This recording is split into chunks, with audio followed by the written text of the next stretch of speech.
నమస్తే, నేను Vamshi. Welcome to I news. గతంలో సంభవించిన భయంకరమైన భూకంపం సృష్టించిన వినాశనం నుండి ఇంకా కోలుకోకముందే దక్షిణ టర్కీని ఇప్పుడు చుట్టుముట్టిన జల ప్రళయం అతలాకుతలం చేస్తోంది. ఈ నెలలో టర్కీలోని హటాయ్ ప్రావిన్స్ లో కురిసిన కుండపోత వర్షాలు, ఊహించని ఫ్లాష్ ఫ్లడ్స్ భారీ ఎత్తున ప్రాణ ఆస్తి నష్టాన్ని మిగిల్చాయి. ఈ వరదల దాటికి ఇప్పటి వరకు 3 ప్రాణాలు కోల్పోగా నదులు ఉప్పొంగి గ్రామాలు, వేలాది ఎకరాల పంట పొలాలు పూర్తిగా నీటమునిగాయి. ఈ భయంకర విపత్తుకు సంబంధించిన పూర్తి వివరాలు ఈ స్టోరీలో చూద్దాం.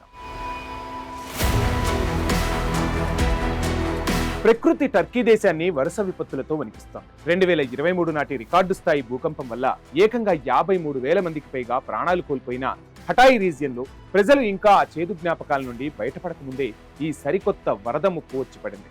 ఈ వారం కురిసిన కుండపోత వర్షాల కారణంగా అంటాక్వా నగరంలో భారీగా కొండ చర్యలు విరిగిపడ్డాయి. ఈ క్రమంలో ఒక ఇల్లు కూలిపోవడంతో 15 ఏళ్ల అమాయక బాలుడు శిథిలాల కింద పడి అక్కడికక్కడే మృత్యువాత పడ్డాడు. అలాగే డెఫ్నే డిస్టిక్ లో వరద ప్రవాహానికి రోడ్డుపై ఏర్పడిన ఒక పెద్ద గోతులో కారు పడిపోవడంతో 66 ఏళ్ల వృద్ధుడు ప్రాణాలు కోల్పోయాడు.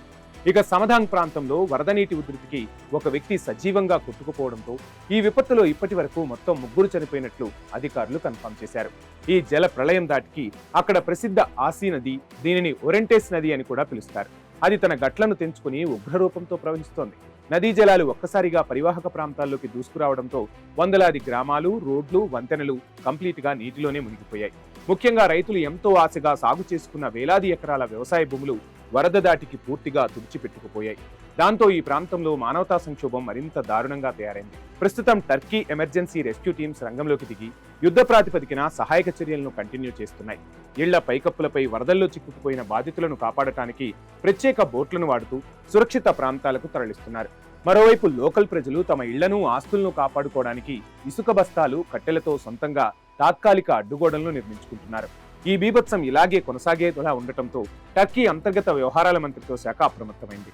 రాబోయే రోజుల్లో మరిన్ని భారీ వర్షాలు కురిసే అవకాశం ఉందంటూ దేశంలోని మరో 15 ప్రావిన్సులకు అత్యవసర వాతావరణ హెచ్చరికలు జారీ చేసింది. ప్రజలంతా అప్రమత్తంగా ఉండాలని, సురక్షిత ప్రాంతాల్లో ఆశ్రయం పొందాలని సర్కార్ విజ్ఞప్తి చేస్తోంది.